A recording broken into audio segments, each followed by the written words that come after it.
نحمده ونصلي على رسوله الكريم أما بعد فأعوذ بالله من الشيطان الرجيم ببركة بسم الله الرحمن الرحيم قد جاءكم من الله نور وكتاب مبين صدق الله العظيم وصدق رسوله الكريم نحن على ذلك من الشاكرين والحمد لله رب العالمين যিনি আসমানকে বিনা পয়গম্বর দ্বারা ঝুলন্ত অবস্থায় রেখেছেন, যিনি এই জমিনকে বিছানার মতন বিছিয়ে রেখেছেন, যিনি আপনাকে আমাকে জালসার মজলিসে বসার ও কিছু বলার তৌফিক দান করেন, সকলে বলুন আলহামদুলিল্লাহ। তারপরে পরে আকা এমদার মাদানীকে দাসদার আব্দুল্লাহ শ্রেষ্ঠ পোতা মা আমিনার লাখে জিগার কলিজার টুকরা মুহাম্মদ রাসূলুল্লাহ সাল্লাল্লাহু তাআলা আলাইহি ওয়াসাল্লামের পর লক্ষ লক্ষ কোটি কোটি দরুদ নাযিল হোক, কল্পিত হোক, বর্ষিত হোক, সকলে বলুন আল্লাহুম্মা আমিন। আমি আয়াত পড়ছিলাম এটাই, কদ জাআকুম মিনাল্লাহি নূরুন ওয়া কিতাবুম মুবিন। কোরআন শরীফের আয়াতের একটি কিছু অংশ আপনাদের সম্মুখে পেশ করেছি। এই আয়াতের ব্যাখ্যা হলো এটাই, কদ জাআকুম মিনাল্লাহি নূরুন ওয়া কিতাবুম মুবিন। আল্লাহর নিকট হইতে দুইটি জিনিস এসেছিল, এক হলো নূর আর এক হলো রোশানি কিতাব। তো বিরাদার মুআজ্জিজ সামায়ে কেরাম, আপনাদের সম্মুখে এই আয়াতের কিছু কথা বলে আমার বক্তব্য ইতি করব। তো বিরাদার মুআজ্জিজ সামায়ে কেরাম, আল্লাহর নিকট হইতে দুইটি জিনিস এসেছিল, এক হলো নূর আর দ্বিতীয় হলো কোরআনুল কারীম। বিরাদার মুআজ্জিজ সামায়ে কেরাম, নূর বলতে কাকে বোঝানো হয়? নূর বলতে কোনো বাল্বের আলোকে বোঝানো হয় না, নূর বলতে কোনো চন্দ্রের আলোকে বোঝানো হয় না, নূর বলতে কোনো নক্ষত্রের আলোকে বোঝানো হয় না। নূর বলতে যিনার নাম হলো আসমানে আহমদ, জমিনে মুহাম্মদ রাসূলুল্লাহ সাল্লাল্লাহু তাআলা আলাইহি ওয়াসাল্লামকে বোঝানো হয়। বিরাদার মুআজ্জিজ সামায়ে কেরাম, কোন দেওবন্দি ওয়াহাবিরা মানে না যে নবী নূর নয়, নবী মাটির তৈরি।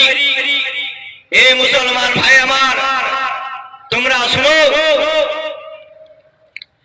নবী হলো নূরের তৈরি। এটা পবিত্র কোরআনুল কারীমের মধ্যে উল্লেখ করা হয়েছে। তো বিরাদার ইসলাম, সেই নবী নূর কোন দেওবন্দি ওয়াহাবিরা বিশ্বাস করে না। নবীর ভাবে ওরা মাটির তৈরি,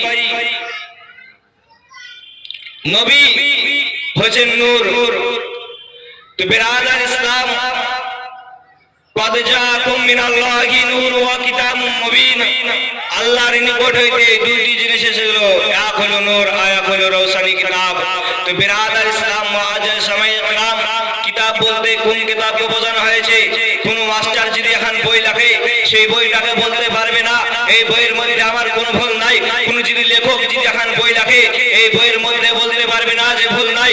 কিন্তু আমার মহান রব্বুল আলামিন যিনি আমাদেরকে এই কোরআনুল মাজিদ দিয়েছেন উম্মতিদের জন্য, সেই কোরআনুল মাজিদের প্রথমেই লেখা আছে যালিকাল কিতাবু লা রাইবা ফীহি। যেই কিতাবের মধ্যে কোনো ভুল নাই, যে কিতাবের মধ্যে কোনো সন্দেহ নাই। কোন ব্যক্তি যদি সন্দেহ করে, সে সঙ্গে সঙ্গে মুসলমান থেকে খারিজা হয়ে যাবে। বিরাদার মুআজ্জিজ সামায়ে কেরাম, তিনি যদি সন্দেহ করে, সে মুসলমান থেকে খারিজা হয়ে যাবে। তিনাকে যদি আবার মুসলমানে নিয়ে আসতে হয়, তিনাকে তওবা করে আবার দ্বিতীয়বারে কলমা পড়িয়ে তিনাকে মুসলমান করতে হবে। বিরাদার মুআজ্জিজ সামায়ে কেরাম,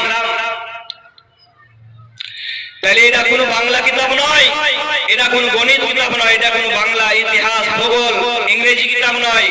এটা মহান রব্বুল আলামিনের কিতাব, যিনার নাম হলো কোরআনুল কারীম, কোরআনুল মাজিদ। যে কোরআনুল মাজিদের কোন মানুষ যদি একটি হরফ পড়ে, তো 10টি করে নেকি পাওয়া যাবে। বিরাদার মুআজ্জিজ সামায়ে কেরাম, সেই কোরআনুল কারীমের মধ্যে অনেকগুলো আয়াত আছে, অনেকগুলো সূরা আছে, 114টি সূরা সেই কোরআনুল কারীম, 6666 আয়াতে ভরা 114টি সূরা দিয়ে গাথা সেই কোরআনুল কারীম হইতে আমি একটু আয়াতের কিছু অংশ পেশ করেছি আপনাদের সম্মুখে।